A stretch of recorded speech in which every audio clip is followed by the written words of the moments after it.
여러분 반갑습니다.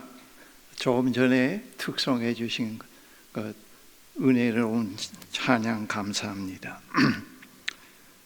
제가 오늘 애통하는 자의 복을 말씀드릴 때에 지난 시간에 말씀드린 심령이 가난한 자에 대해 말씀드렸던 산상수훈 서론에 대한 내용을 간단히 말씀드린 후에 오늘 애통하는 자에 대해서 말씀을 드리도록 하겠습니다. 마태복음 5장에서 7장까지 산상수훈입니다. 그 중에서 팔복은 산상수훈 전체를 이해하는데 길잡이가 됩니다. 산상수훈의 말씀의 시작이 예수께서 무리를 보시고 산에 오르사 앉으시니 제자들이 나온지라. 입을 열어 가르쳐 이르시대로 시작이 됩니다. 예수님은 무리를 보셨습니다. 그들은 삶에 지친 사람들, 병든 몸과 마음으로 서 있는 사람들, 종교적으로도 사회적으로도 중심에 서지 못한 사람들이었습니다. 그들을 보신 예수님은 산에 오르십니다. 이 산은 단순한 지형이 아닙니다. 모세를 통해 율법이 선포되었던 시내산을 떠올리게 하고 하나님의 말씀이 다시 선포되는 새로운 계시의 자리입니다. 예수님은 서서 명령하시지 않으시고 앉아서 가르치십니다. 권위로 누르지 않고 말씀으로 초대하십니다. 그리고 이 산에서 예수님은 하나님 나라의 헌장을 선포하십니다. 팔복 구성 내용에서 하나님 나라의 특성을 읽어낼 수 있습니다. 먼저 팔복 처음 3절 하반절과 끝 10절 하반절에 천국이 그들의 것임이라는 말씀이 되풀이되면서 팔복 말씀의 테두리를 이루고 있고, 이를 통해 4절 9절의 모든 약속의 윤리와 구원의 관계가 여러 가지 면으로 생생하게 묘사되고 있습니다.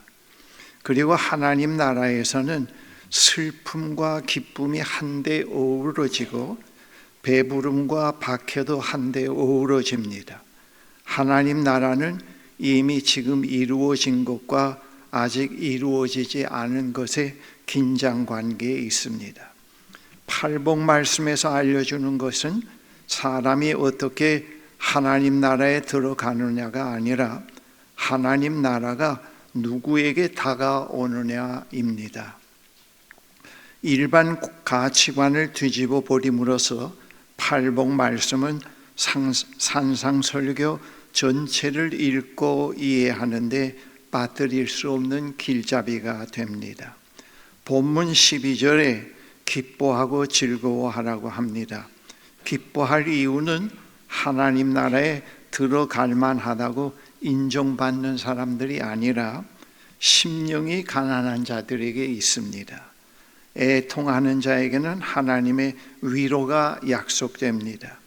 온유한 자에게는 삶의 터전이 약속됩니다.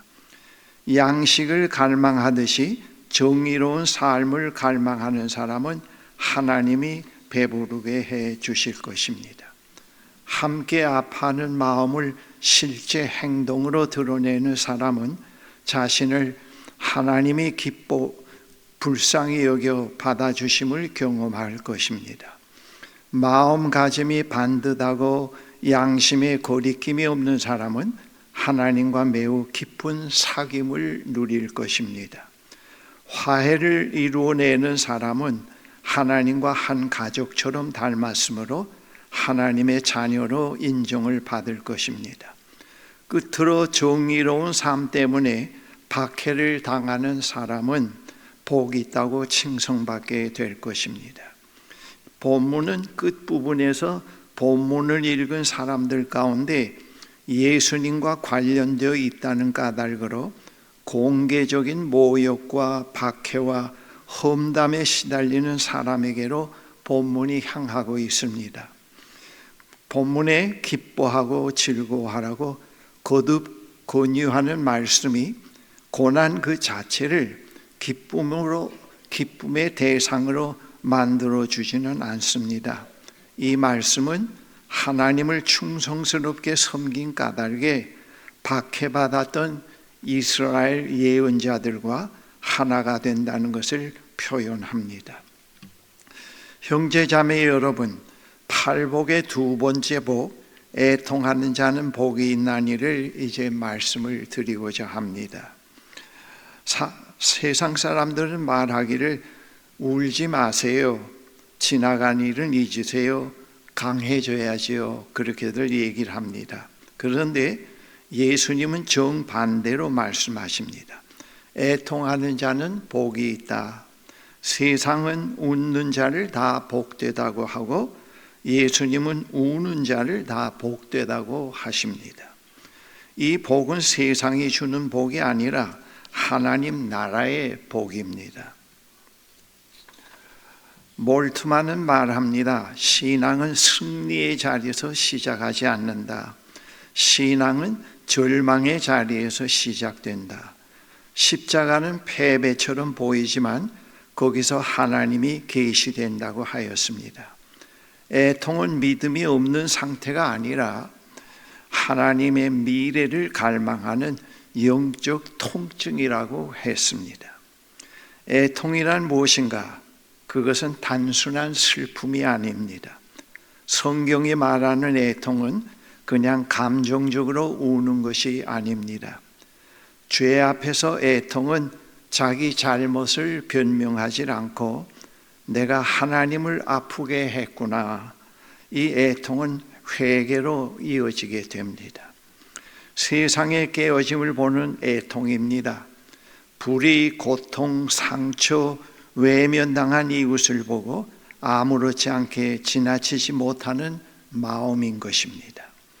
예수님도 예루살렘을 보시고 우셨고 무덤 앞에서 눈물을 흘리셨습니다. 애통은 사랑이 있다고 하는 증거입니다.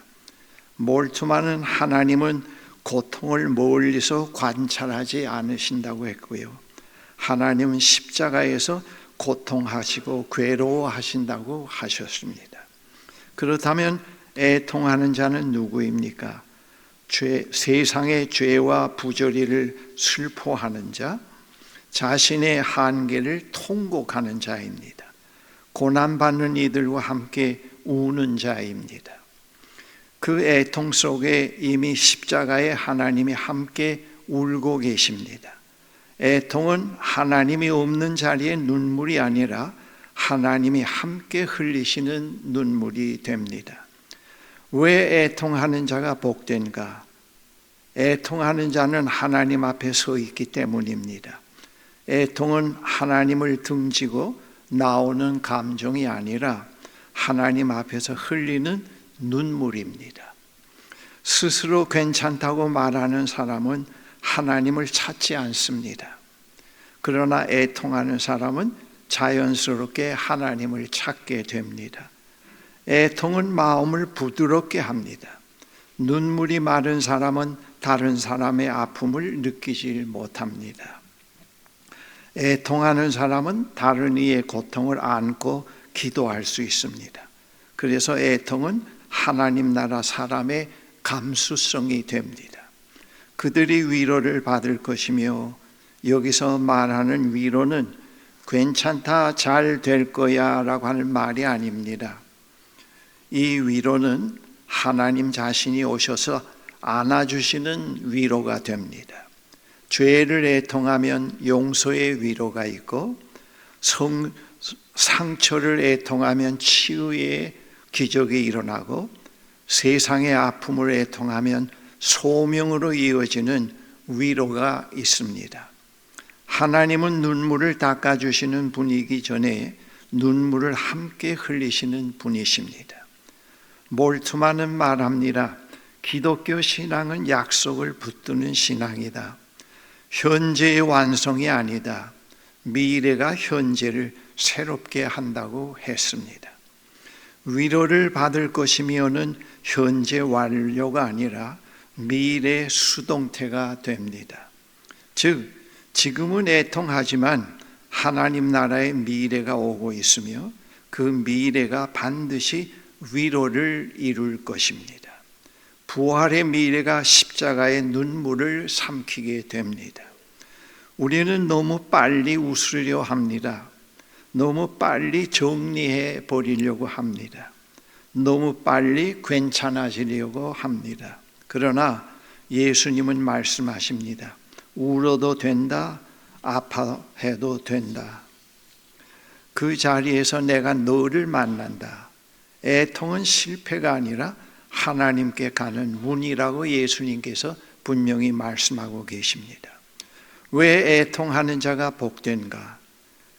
애통하는 자는 하나님 앞에 서 있기 때문입니다. 애통은 하나님을 등지고 안 우는 감정이 아니라 하나님 앞에 서서 흘리는 눈물이 됩니다. 스스로 괜찮다고 말하는 사람은 하나님을 찾지 않습니다.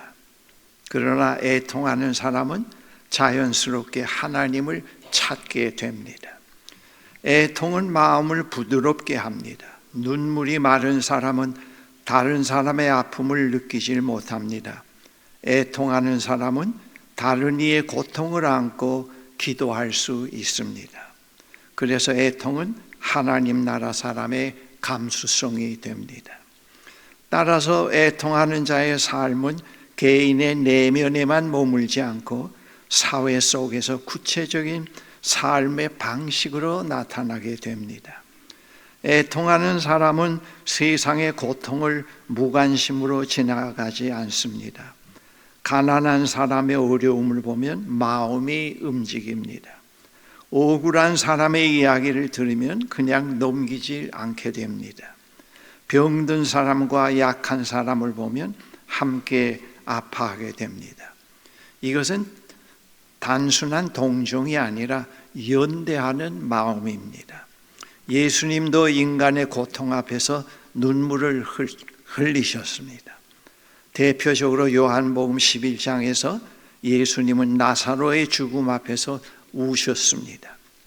따라서 애통하는 자의 사회적 삶은 타인의 아픔을 자기 일처럼 느끼는 공감의 삶입니다. 애통은 세상의 죄와 불의에 대한 슬픔이기도 합니다. 애통하는 사람은 다음과 같은 태도를 가집니다. 거짓을 보면 마음이 괴롭습니다. 부정과 불의를 보면 침묵하지 않습니다. 공동체의 타락을 보면 하나님 앞에서 슬퍼합니다. 성경의 예언자들이 바로 이런 사람들이었습니다. 예를 들어 예레미야는 자기 민족의 죄를 보며 눈물로 울던 눈물의 선지자였습니다. 그래서 애통하는 자의 삶은 양심을 지키는 삶, 정의를 위해 목소리를 내는 삶입니다. 예수님은 애통하는 자에게 위로를 받을 것이라고 하셨습니다. 여기서 중요한 것은 위로받은 사람이 위로하는 삶이 된다는 것을 예수님께서 말씀하고 있습니다. 애통하는 사람은 사회 속에서 상처 입은 사람을 위로하고 갈등하는 사람들을 화해시키고 절망한 사람에게 희망을 전합니다. 이것은 예수님의 사명과도 연결이 됩니다. 이사야서 61장에 메시아의 사명에 대해 이렇게 말합니다. 마음이 상한 자를 고치며 슬퍼하는 자를 위로하게 하려 함이라.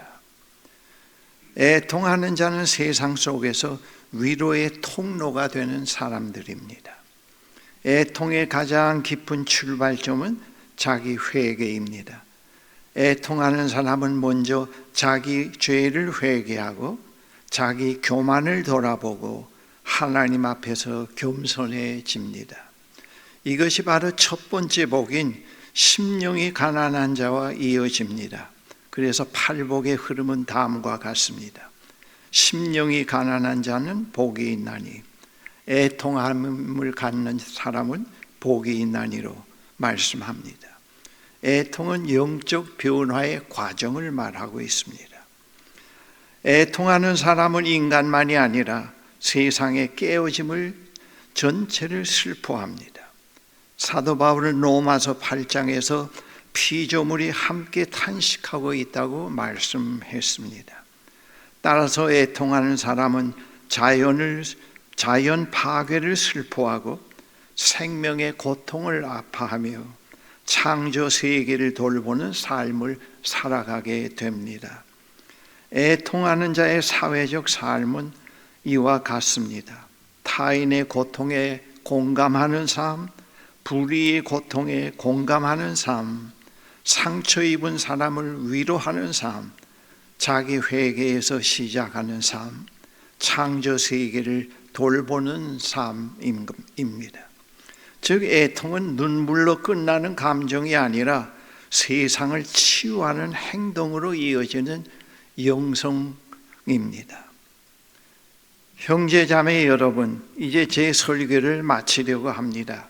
마치기 전 다시 한번 강조하는 것은 애통하는 사람은 한탄이나 비관에 젖어 있는 사람들이 아닙니다.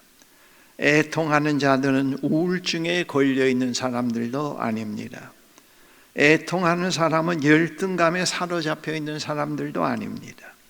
그들은 자신의 깊은 가책과 내면적 갈등 가운데서 방황하는 자들도 아닙니다. 애통하는 사람은 먼저 자신에 대해서 매우 정직한 사람입니다.